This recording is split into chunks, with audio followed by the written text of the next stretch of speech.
It's crucial to monitor your sodium, potassium, and phosphorus intake if you have kidney disease. High content food include dry fruit, brown rice, bananas, and processed meat. Your kidney carry out variety of crucial tasks such as producing hormones, purifying your blood, eliminating waste through urine, regulating minerals, and maintaining fluid balance. Waste can build up in your blood and fluid can gather in your body when the kidneys are damaged and unable to function correctly. Maintaining a kidney-friendly diet and avoiding or reducing specific foods can assist enhance kidney function, reduce waste product buildup in the blood, and stop more damage. People with renal illness are typically helped by a qualified kidney dietitian to customize the diet to meet their needs. A person's renal diet, commonly referred as kidney-friendly diet, can change slightly based on the kidney disease stage. For example, those with chronic kidney disease in its early stages should restrict their intake of protein and sodium, while a person with kidney failure in its advanced stages of chronic kidney disease should consume a diet low in sodium, phosphorus, and potassium. In this video, we will discuss 19 food to avoid if you have kidney disease. Number 1 is canned foods.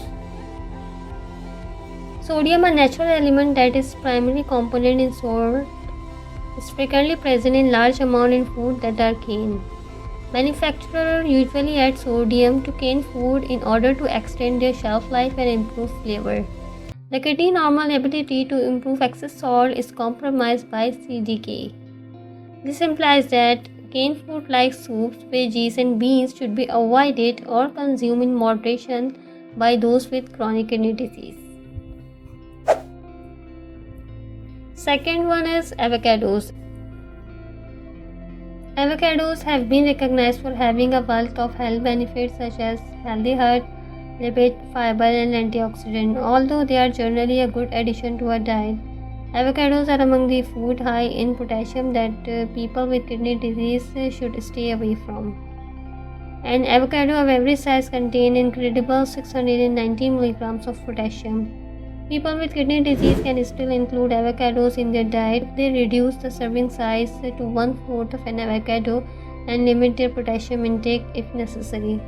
If you have been advised to control your potassium consumption when following a renal diet, avocados should be restricted or avoided. But keep in mind that everyone has different demands. Therefore, the most crucial thing to think about your entire diet and health objectives. Whole wheat bread. Problem with phosphorus and potassium accumulation might arise in individuals with chronic kidney disease. Those with chronic kidney disease should pick white bread instead of whole wheat bread due to their high amount of phosphorus and potassium. For example, one slice of whole wheat bread has 90 mg of potassium and 76 mg of phosphorus. On the other hand, white bread has 32 mg of potassium and 31 mg of phosphorus. If someone doesn't want to give up whole wheat bread completely, they should think about cutting back on how much they consume. For example, instead of eating 2 slices with a meal, they could have just one. Dark colored drinks. Phosphorus is added to many dark colored drinks in order to improve flavor, extend shelf life, and stop discoloration. Due to its high absorption by the human body, phosphorus in the added form found in dark cola and beer is not advised for people on renal diet. Next one is brown rice. Brown rice is more nutrient dense than white rice, but it also contains more potassium and phosphorus. Cooked brown rice has 149 milligrams of phosphorus and 94 milligrams of potassium per cup, while cooked white rice has 68 milligrams of phosphorus and 53 milligrams of potassium per cup. Next is bananas. A person with CDK should avoid or consume bananas in limit because they contain 487 mg of potassium. Potassium concentration is high in several other tropical fruits as well. When considering other tropical fruit, pineapple might be a good substitute because of their significantly lower potassium content. Next one is orange juice and oranges. Vitamin C is the most well-known benefit of orange juice and oranges. Potassium is also abundant in them. 332 mg of potassium are found in one large orange. A cup of 240 ml of orange juice also contains 458 mg of potassium. On a renal diet, orange juice and oranges should probably be avoided or taken in moderation due to their high potassium content. Grapes, apples, and cranberries, together with their corresponding juices, make excellent alternatives to oranges and orange juice. Next is tomatoes. Another fruit with a lot of potassium that might not follow the rules of renal diet is the tomato. They can be used to produce sauces and are served either raw or cooked. Just 1 cup of tomato sauce contains 728 mg of potassium. Tomatoes are a common ingredient in many recipes and there are a number of alternatives present. Your taste preference have a major role in selecting a lower potassium alternative, but roasted red pepper sauce can taste just as good in place of tomato sauce and have less potassium per serving. Next is sweet potatoes and potatoes. Vegetables high in potassium include potatoes and sweet potatoes. Fortunately, leaching or soaking can lower the potassium level of several high potassium foods such as sweet potatoes and potatoes. In fact, cooking potatoes may significantly decrease their potassium level according to the research, especially if you start with cold water. Potatoes could potentially have up to 20% decrease in potassium by soaking in water for 5 to 10 minutes. This technique is called double cook method or potassium leaching. Although heating potatoes twice reduces their potassium concentration, it's vital to keep in mind that this process doesn't completely remove the potassium from the potato. It is important to practice portion control to maintain potassium level because double cooked potatoes can still contain significant amount of the mineral. Next is packed instant or pre-made meals. One of the main sources of salt in the diet can be processed food. Packed, instant or pre-made meals are typically the most highly processed among these foods, meaning they have a higher salt content. Instant noodle, microwavable meals, frozen pizzas are the few examples. It could be challenging to limit your sodium consumption if you frequently consume highly processed food. Not only do highly processed food tend to be high in sodium, but they also frequently lack essential nutrients. Relish, olives, and pickles. Pickled or cured food include relish, pickles, or processed olive. Large amounts of salt are typically added during pickling or curing. For instance, 283 mg of sodium can be found in 1 pickle spear. Similarly, 2 tablespoons of sweet pickled relish contain 244 mg of sodium. Processed olives are usually salted because they undergo fermentation and drying to reduce their bitterness. About 200 mg of sodium are contained in just 5 green pickles olive, which is a substantial quantity of sodium for one little dish. Reduced sodium pickles,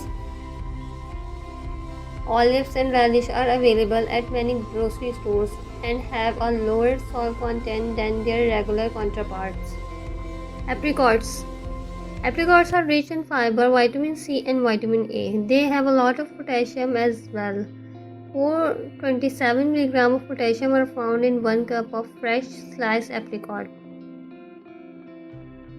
On a renal diet, it is advised to stay away from apricot and more significantly dried apricots. Granola, oatmeal, and bran cereals. A combination of sodium, potassium, and phosphorus can be found in several cereals. Anybody on a renal diet needs to stay away from these. For example, bran flakes provide 160 mg of potassium, 135 mg of phosphorus, and 162 mg of sodium every 38 meals. Dairy products. Dairy products are high in different minerals and vitamins. They are also a natural source of potassium, phosphorus, and high protein diet. For example, 205 mg of phosphorus and 322 mg of potassium are found in 1 cup of whole milk. However, excessive dairy consumption along with the other food high in phosphorus might be harmful to bone health in individuals suffering from kidney disease. This may come as a surprise because dairy products and milk are frequently advised for healthy bones and muscles. On the other hand, excessive phosphorus intake can result in phosphorus accumulation in the blood when the kidneys are injured, which can remove calcium from your bones. Over time, this may thin and weaken your bone and rise your risk of fracture. Protein content in dairy products is also high. About 8 grams of protein are contained in each cup of milk. Reducing dairy consumption may be crucial to prevent the accumulation of protein waste in the blood. Rice milk and almond milk are a viable option for people following a renal diet because they contain less protein, phosphorus, and potassium content.